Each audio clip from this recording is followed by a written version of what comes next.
Olá, pessoal, tudo bem com vocês? Meu nome é Márcia, sou professora de língua portuguesa, redação e ciências. Esta videoaula é referente à disciplina de ciências. O conteúdo a ser estudado é sobre as usinas termoelétricas e combustíveis fósseis, né? E veremos outros meios também em que mostra fontes que geram eletricidade. Uma das fontes que nós vimos que gera eletricidade na aula anterior foi a usina hidrelétrica, né? Agora veremos outros meios, outras fontes que geram energia elétrica, tá? Desejo que vocês tenham uma aula abençoada, que vocês possam compreender todo o conteúdo aqui estudado em nome de Jesus. Amém. Bom, nas usinas termoelétricas, né, a queima de combustíveis fósseis como carvão, petróleo e seus derivados aquece a água em estado líquido, tá? O vapor de água gerado impulsiona a turbina, resultando na produção de energia elétrica. Então, nas usinas termoelétricas, a eletricidade ela é gerada, né? A energia elétrica ela é gerada a partir do calor, tá? Então a água ela é aquecida, tá? E o vapor dessa água impulsiona a turbina e aí gera a energia elétrica, tá? Como você classificaria o recurso natural usado na obtenção de energia nas usinas termoelétricas, né? Qual seria a classificação? Se é usado água, a água são recursos naturais renováveis, lembra? A gente viu isso na outra aula. Então, aqui está mostrando na figura 9.15, né, a vista aérea aí da termoelétrica em Calcaia, tá? Então, tá mostrando a parte de cima, a vista aérea, né? Dessa usina termoelétrica. E aqui tem um esqueminha, né? Tá mostrando aí a água sendo aquecida. O vapor dessa água, né, da caldeira, esse vapor vai em direção às turbinas e com isso gera energia elétrica, tá? Que são transportadas para a torre de transmissão. E a partir daí vai para as casas, tá? Então, os combustíveis usados nas termoelétricas são recursos que trazem desvantagens ao meio ambiente, tá? Por quê? Porque essa queima de gases, né? Essa queima, ela libera gases, tá? Como o nitrogênio e o enxofre. E esses gases, eles irritam os olhos e prejudicam as vias respiratórias e os pulmões, tá? E a combustão libera ainda o gás carbônico, tá? Que contribui para intensificar o efeito estufa e, consequentemente, né, o aquecimento global. Os gases de enxofre e nitrogênio emitidos por usinas que usam carvão ou petróleo e seus derivados podem ser combinados com o vapor da água, do ar e formar ácidos, tá? E esse fenômeno é conhecido como chuva ácida. Então, há uma combinação entre esses gases, né, o enxofre e o nitrogênio, e essa combinação desses gases com a água, o que acontece? Acaba por ser aquecido, né, e evapora, e ao chegar no céu condensa novamente e cai na terra em forma de chuva ácida, tá? E altera a composição da água e do solo, tá? Prejudicando as plantações. Então essas chuvas ácidas elas podem prejudicar as plantações nas florestas, a vida aquática, tá?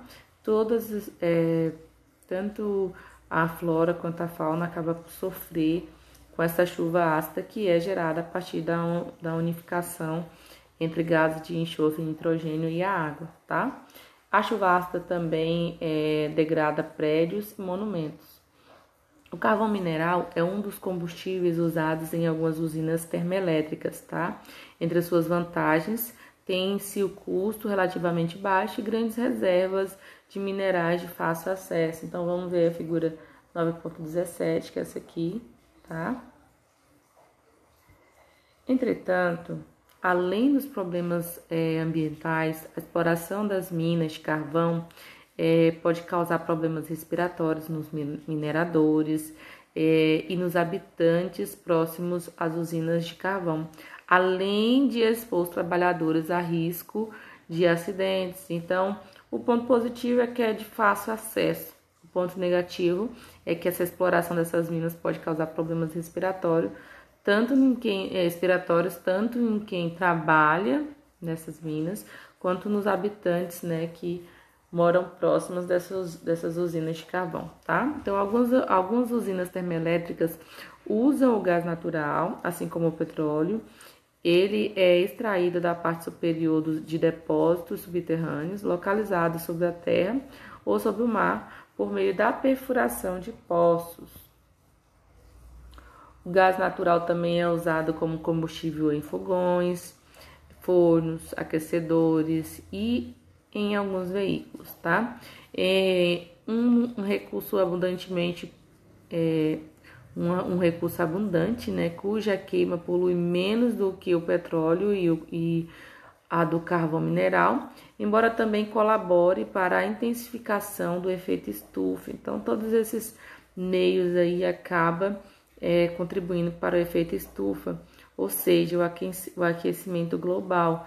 Então, quando usa-se esses tipos de recursos, esses meios para gerar eletricidade, né, usando carvão ou petróleo, né, a queima desses produtos acaba por criar gases, e esses gases contribuem para o efeito estufa, e isso faz com que o planeta fique cada dia mais quente, tá? Então, não sei se vocês já perceberam, temos a impressão de que todo verão, a cada verão, a temperatura aumenta um pouquinho mais. Mas isso é verdade, devido a essa emissão de gases, tá? No ar, tá? As estruturas para a distribuição do gás natural têm um custo elevado. Veja a figura 9.19, eu tô mostrando aí. O gás é extraído e transportado por condutores até as termoelétricas, onde é usado como combustível. Além de estar nos mesmos depósitos subterrâneos que o petróleo, o gás natural é obtido durante a exploração petrolífera, tá? Ambos os combustíveis compartilham alguns danos ambientais que podem decorrer nas fases de exploração, refino, transporte e distribuição. A limpeza dos tanques de navios petroleiros no mar também causa danos ao ecossistema aquático, então os animais também sofrem. O petróleo liberado na água ele pode aderir às brânquias dos peixes, tá? Impedindo sua respiração ou se prender às penas das aves e aos pelos dos mamíferos, fazendo com que esses animais percam a capacidade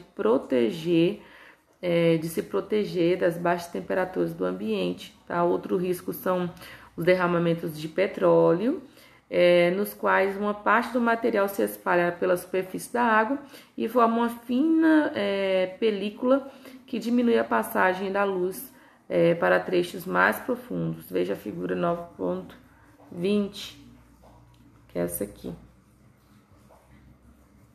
Isso impede a troca de gases necessários, a fotossíntese e a respiração dos seres aquáticos, tá? E com isso muitos organismos morrem. Eu quero que vocês façam a leitura aí desse texto. Índios acham boto, peixes e cágado mortos após vazamento de petróleo. Façam a leitura, destaquem aí as informações principais, tá? Agora vamos falar sobre essa energia que acabamos de falar, é a energia gerada a partir do calor, né, nas usinas termoelétricas. Agora vamos ver sobre a energia de biomassa. O termo biomassa corresponde à matéria orgânica contida nos organismos.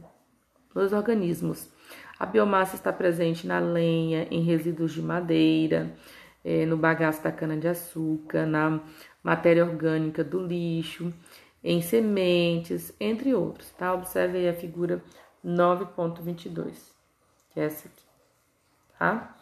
Esses materiais, eles podem ser queimados, tá? Sendo usados diretamente como combustível ou podem ser processados produzindo um biocombustível, né, como é o caso do etanol e do biodiesel.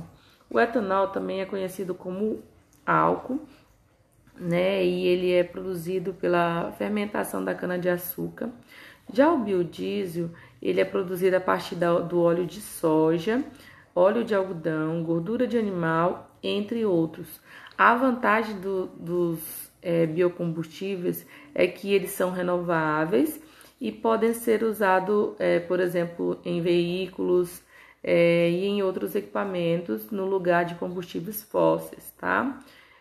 Vocês vão observar a figura 9.23, que é essa aqui, tá? Mostrando o ônibus. Além disso, esses combustíveis eles podem ser empregados como fonte de energia nas usinas termoelétricas, como também, como grande parte da biomassa é utilizada em origem vegetal, né, tem origem vegetal, o uso desse recurso garante uma compensação de quantidade de gás carbônico na atmosfera, pois as plantas, quando crescem, retiram gás carbônico do ar, compensando a liberação do gás pela queima. O cultivo das plantas também contribui com o aumento na oferta de trabalho no campo e sua produção é mais barata que a de combustíveis fósseis, tá? O uso da biomassa tem como desvantagens a dificuldade de armazenamento e a menor eficiência na geração de energia em relação aos combustíveis fósseis. Além disso, se a lavoura para a produção de alimentos for substituída por lavouras para a produção de biocombustíveis, a produção de alimentos vai diminuir e o custo deles vai aumentar. Plantações podem ameaçar reservas de vegetação nativa e, consequentemente, a biodiversidade, pois em certos casos é necessário uma grande área para o cultivo. Observe aí a imagem 9.24. Aí nessa parte aí, na imagem 9.24, tem a plantação de soja, tá? Em diferentes estágios. Agora, outro tipo de energia que nós temos, né, que pode ser gerado, é energia eólica. Essa energia eólica ela é obtida a partir dos ventos, que fazem girar a hélice em forma de pás, como vocês já estudaram aí no capítulo 6. Os ventos são gerados devido às diferenças de temperatura e de pressão do ar entre as regiões, então provocando o deslocamento de massas de ar. Então, inicialmente, a energia eólica ela era usada para o bombeamento de água e para a moagem de grãos em moinhos de vento, tá? Ainda hoje ela é usada em zonas agrícolas, inclusive no Brasil, para extrair águas de poços, né, ou mesmo para drenar a água em salinas. Veja aí a imagem 9.25.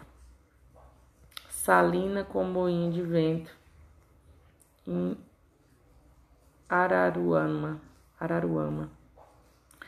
Para a produção de energia elétrica são usados geradores que transformam a energia cinética, que é a energia de movimento das pás. A energia eólica ela usa uma fonte renovável, o vento, e além disso não emite gases do efeito estufa e é praticamente inesgotável, né? Ela é gerada a partir do vento. No entanto, essa fonte não está disponível em grande quantidade em todos os locais do planeta. No caso do Brasil, há uma disponibilidade desse recurso, especialmente no Nordeste. Por essa razão, a região abriga o maior número de instalações de parques eólicos. Estou mostrando aí, imagem 9.26, que é essa imagem aqui, tá? Parque eólico em Galinhos. Então, o impacto ambiental gerado por essa fonte de energia é a poluição sonora, tá? Produzida pelos movimentos das enormes hélices. As torres eólicas também podem provocar morte de aves, insetos e morcegos que se chocam contra as hélices, oferecendo risco à biodiversidade local. Eu quero que vocês façam a leitura aí também desse outro texto. Eu vou estar colocando na agenda para vocês, tá, gente? O nomezinho de cada texto desse aqui e as páginas para vocês estarem fazendo a leitura dessas. São informações extras, são curiosidades a mais, tá? E vocês destaquem aí as informações que mais chamaram a atenção de vocês, ok? Agora vamos para a energia solar, tá? A energia solar, ela pode ser usada de maneira geral, de duas formas. Em um dos usos, ela aquece reservatórios de água, tá? Como energia térmica, enquanto no outro, ela aproveita para gerar energia elétrica, tá? Energia solar fotovoltaica. A energia solar térmica, encontrada em residências coletores solares, captam a energia térmica do Sol, que aquece a água. A radiação solar passa por uma camada de vidro transparente e aquece uma superfície metálica. Qual você imagina que seja a função da camada de vidro? Assim como ocorre uma estufa, essa camada permite a passagem da radiação solar e impede perdas na forma de calor. Assim, boa parte da energia térmica fica retida e é transferida para a placa metálica. Parte da energia térmica é transferida para tubos por onde circula a água. A água fria entra e é aquecida e vai para um reservatório a fim de ser distribuída para as casas. Então, vocês observem a imagem 9.28, mostrando aí, tá? As casas populares, onde nós temos as placas aí, né? De energia solar, energia térmica no caso aí, tá?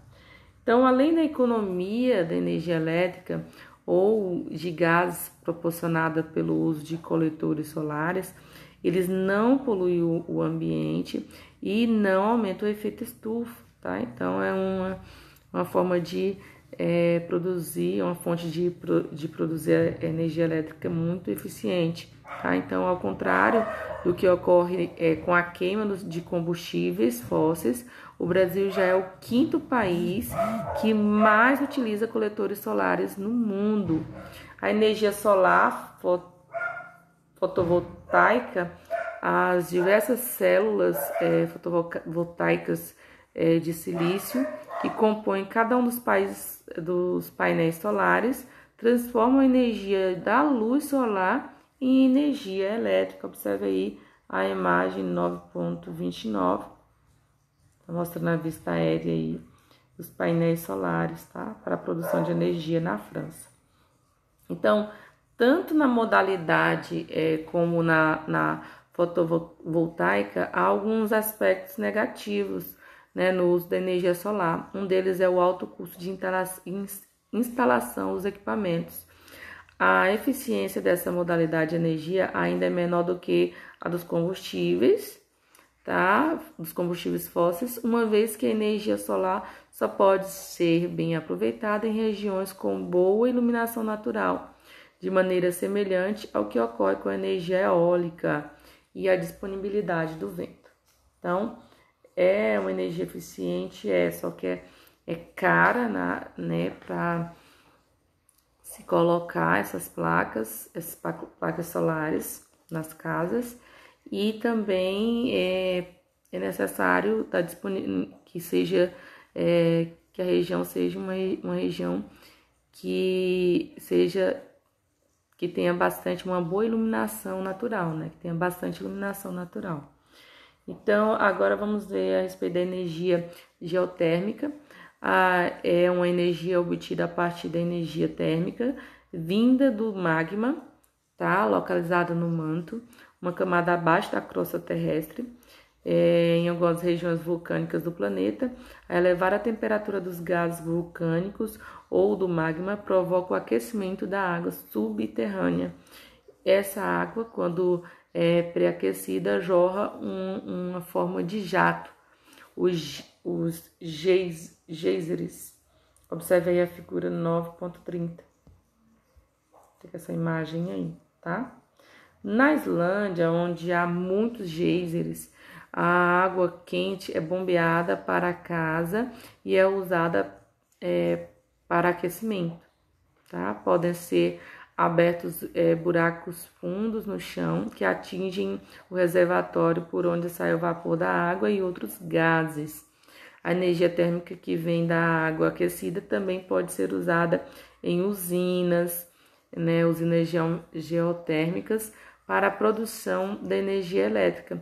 Deste modo, desde que explorada de forma adequada, essas usinas elas podem produzir energia por muito tempo e de maneira contínua, tá? Observem a imagem 9.31, tô mostrando aí, tá?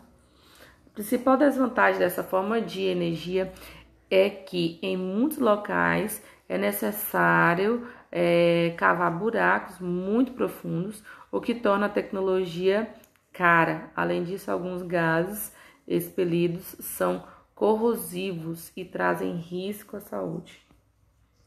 Energia das marés. Então, para aproveitar a energia das marés, é construída um reservatório, né, como esse aí na imagem, tá vendo? Junto ao mar, com turbinas e geradores. A água invade o reservatório com a maré alta, né, e sai com a maré baixa.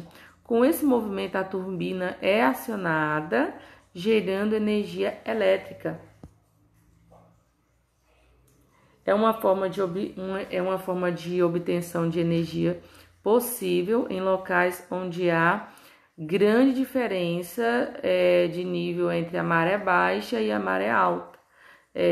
Mas as variações no ciclo da maré dificultam o fornecimento regular de energia e o custo de instalações ainda é alto comparado com a quantidade de energia obtida. Vocês vão fazer a leitura também desse outro textinho. Eu vou estar colocando na agendinha de vocês, tá bom? Agora vamos ver a respeito de energia nuclear.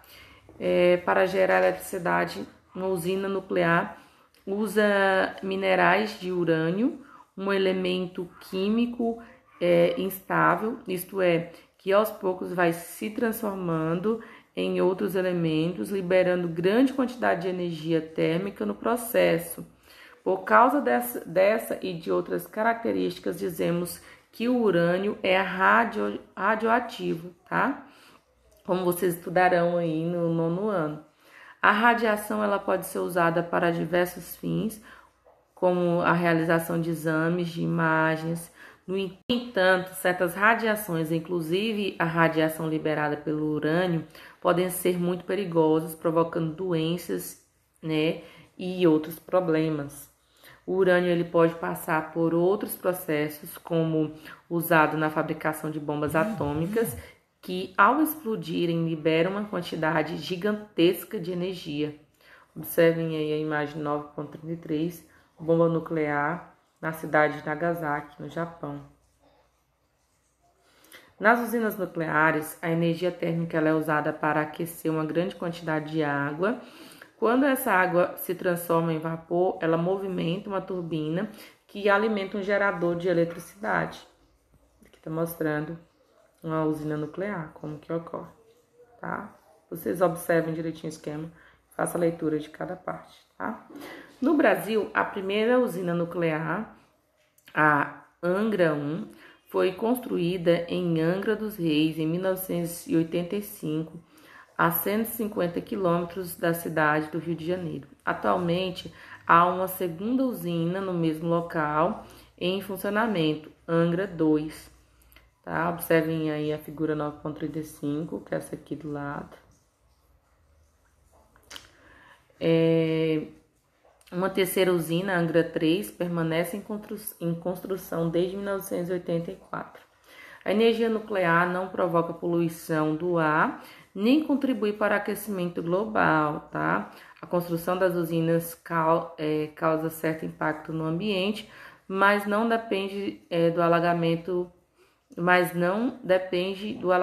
de grandes regiões, como acontece com as usinas hidrelétricas. Mas, apesar dessas vantagens, a energia nuclear traz alguns problemas. Um deles é o risco de acidente nuclear, como o que ocorreu na Ucrânia em 1986 e no Japão em 2011. No primeiro caso, a central nuclear de Chernobyl, localizada na antiga União Soviética e na atual Ucrânia, sofreu uma explosão e liberou na atmosfera grande quantidade do material radioativo. No segundo caso, a usina nuclear de Fukushima, localizada no nordeste do Japão, ocorreram explosões em consequência de um terremoto de grande escala, tá? Seguido de um tsunami. Observe a imagem 9.36, que é essa aqui.